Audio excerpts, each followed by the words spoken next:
নমস্কার, আমি তুষার। অশরীরীর ১০৯ নম্বর এপিসোডে আপনাদের সকলকে স্বাগত জানাই। আজকে একটি সত্য ঘটনা নিয়ে হাজির হয়েছি আপনাদের সামনে। এটা অ্যাকচুয়ালি আমাদের পরিবারেরই ঘটনা। ঘটনাটা একটু অন্যরকম। আমি আপনাদের আগের এপিসোডেই বলেছিলাম যে আমার জেঠু ১লা মার্চ গত হন। তো সেই ঘটনাটা একটা ঘটনা আপনাদের শুনিয়েছি এর আগের এপিসোডেই। আরও একটি ঘটনা আছে। আমাদের একটা পাড়া, শেখ পাড়াতে, ঠিক আছে, খুব বড় করে শীতলা মায়ের পুজো হয়। মানে শীতলা মায়ের পুজো সকালবেলা হয় এবং তারপরে হয় রাত্রিরে হয় মা কালীর পুজো। মা কালীর পুজোর পরে মা কালীর বিসর্জন হয়। সেদিনকে রাত্রিবেলাই হয়ে যায় অ্যাকচুয়ালি। আগে আনা হতো মাটির ঠাকুর পুজো করে আবার বিসর্জন দিয়ে দেওয়া হতো। কিন্তু এখন ওখানে বর্তমানে পাথরের ইয়েও আছেন, বিগ্রহও আছে, এবং তার সঙ্গে মাটির মূর্তি এনে পুজো করা হয়, মূর্তির বিসর্জন দিয়ে দেওয়া হয়, আর পাথরের বিগ্রহটা রয়ে যায়, সারা বছরই রয়ে যায়।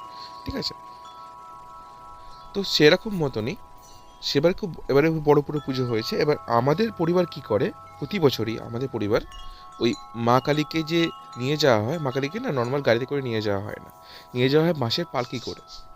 ওকে, আমরা সবাই মিলে পালকি করে নিয়ে যাই। আর মেনলি আমার জেঠু যিনি গত হয়েছেন, তিনি মায়ের ঘর ডুবানোর জন্য ঘট নিয়ে যেতেন মাথায় করে। তো সেই দিনকে যেহেতু এবার আমাদের আমরা তো ছুটি পারবো না।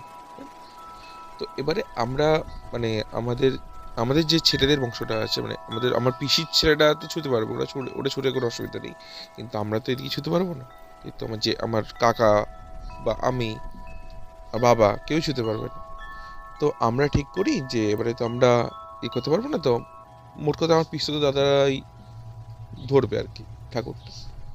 কিন্তু পাড়ার লোকেরা ঠিক করে ওখানে যে না, মাকে নিয়ে যাওয়া হয় ভ্যানে করে, মাকে আর এবারে পালকি করে নিয়ে যাওয়া হবে না, যেহেতু পালকি ধরার কোনো লোক নেই তাই জন্য। অ্যাকচুয়ালি আছে অনেকেই, কেউ আর লোড দিতে চাই না, মানে দাদারা চেয়েছিল ধরতে, কিন্তু প্রস্তাবে কেউ রাজি হয়নি, ব্যান করা হয়। এবার আমার ছোট কাকা আমার মেজো জেঠুকে খুব ভালোবাসতো, মানে খুবই ভালোবাসতো, খুবই সম্মান করতো। যখন জেঠু চলে যান, কাকা একদমই ভেঙে পড়ে। তো এবার যখন মাকে এরকম করে নিচে নামানো হচ্ছে, তখন না আমার পিসো দাদাকে ধরতে বলা হয়। কিন্তু আমার পিসোদা ধরতে রাজি ছিল না, কারণ পিসোদা যে ভিক্ষে ছেলে ছিল, আমার মেজো পিসির ছেলে, তার ভিক্ষে বাবা ছিল আমার মেজো জেঠু, ধরতে রাজি ছিল না। কারণ আমাদের ব্রাহ্মণদের মধ্যে একটা হয়, ব্রাহ্মণ বৈষ্ণবদের মধ্যে পৈতের সময়তে যে মা ভিক্ষে বাবা এরকম মতো হয়, একটা কনসেপ্ট আছে, ঠিক আছে। তো সেরকম কনসেপ্টেই আমার মেজো জেঠু ভিক্ষে বাবা ছিল, আমার মানে মেজো পিসির বড় ছেলে, মানে বড়দা। তাও তাকে বলা হয় আয় না, সে পিড়াপিড়িতেই অনেকের ঠাকুরটাকে ধরে নামায়। এদিকে কাকার কি হয়, কাকা চলে যায় ঠাকুরের সামনে, কি নিয়ে বসে থাকে যে দাদাকে আমার মেরে ফেললে, হ্যাঁ দাদাটাকে নিয়ে নিলে আমার, ঠাকুরকে ধাক্কা দেয়। তারপর ঠাকুরকে ভ্যানে করে নিয়ে আসা হয় গঙ্গায় বিসর্জন দেওয়ার জন্য, ঠিক আছে। তো সেইখানে কি হয়, সেখানে ঠাকুরকে প্রতিবারে 7 পাক ঘোরানো হয়, মানে চওড়া সিঁড়ি আছে গঙ্গার মধ্যে আমাদের, ওখানে ঘোরানোর পরে বিসর্জন দেওয়া হয়। এবার যখন ঠাকুরকে ঘোরানো হচ্ছে 7টা পাক ঘোরানোর পরে, টাকা হলো কাকার মধ্যে যেন কি এটা চলে এলো। কাকা আবার বলছে, তুই শুধরে নিলে না, দাদাটাকে মেরে ফেললি এখন। ঠাকুরকে রীতিমতো বলছে, কেন এরকম করলি, কেন, সে তোর কি ক্ষতি করেছিল বল, বল কি ক্ষতি করেছে বল। ওরা তো বারবার ধরে বলছে, কাকার গলার আওয়াজ যেন কাকার গলার আওয়াজ নেই, সম্পূর্ণরূপে বদলে গেছে। রীতিমতো দিশেহারা, মানে কেউ যে তাকে ধরে শান্ত করবে, যে শান্ত হোক, ধরতে গেলে তাকে কুনি দিয়ে মারছে, ঘুষি মারছে, লাথি মারছে, এরকম মতো।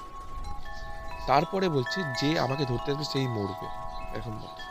তো সেই সময়তে কাকাকে কেউ ধরতে পারছে না, কেউ না, 2-3 জন চেষ্টা করেছিল, চেষ্টা করেও পারেনি। বাবাকে মেরেছে, আমার দাদাকে মেরেছে, ঠিক আছে। এবার কি হবে, হঠাৎ করে বুঝতে পারছে যে না কেউ, যে কাকাকে যেন কেউ ধরে পিছন থেকে টানছে, মানে রীতিমতো কাকা উল্টো দিকে হয়ে সিঁড়ি দিয়ে নামছে গঙ্গার দিকে।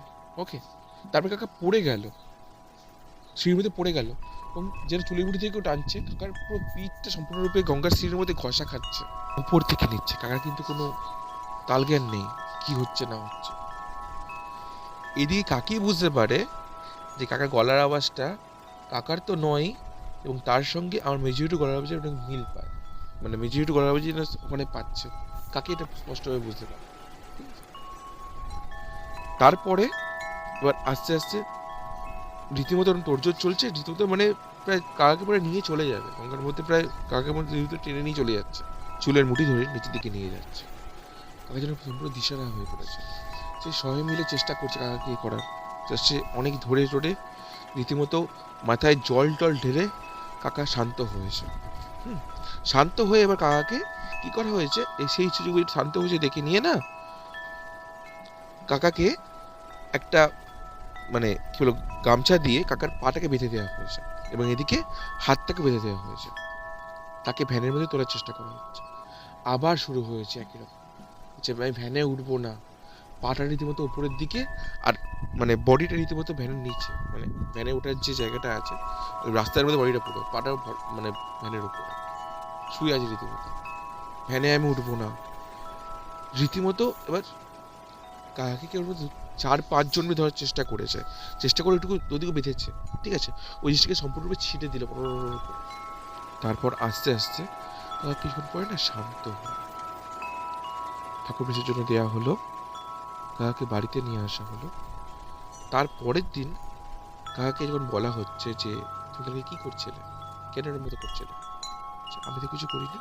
কাকার আগের দিনের রাত্রের ঘটনা কোনো কিছুই মনে নেই, কিচ্ছু মনে নেই, কিন্তু তার পিঠের মধ্যে সিঁড়িতে যে ঘষাটার দাগ, তার রীতিমতো ব্যথা ছিল প্রায় 1 সপ্তাহ, এবং তার মানে গায়ের মধ্যে রীতিমতো মানে কি পড়তে পারছে না, জ্বালা জ্বালা করছে, চিড়ে গেছে চারিদিকে সিঁড়ির দাগ যেহেতু।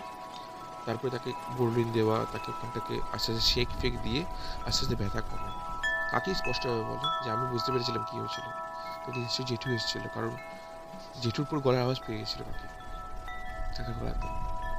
তো এই ছিল ঘটনা, জানি না ঘটনাটা কেমন টাইপের, ঠিক আছে। এই ঘটনাটা আমাদের সঙ্গেই ঘটেছে, আর পরিবারের সঙ্গে। জানি না এর উত্তর তো কিছু পাইনি, যে কেন মানুষটা এসেছিল ওরকম মতো, ওরকম ইয়েতে এসেছিল। আপনারাও চাইলে নিজেদের লেখা কোনো ভৌতিক গল্প বা আপনাদের সাথে ঘটে যাওয়া কোনো সত্য ভৌতিক ঘটনা আমাকে পাঠাতে পারেন।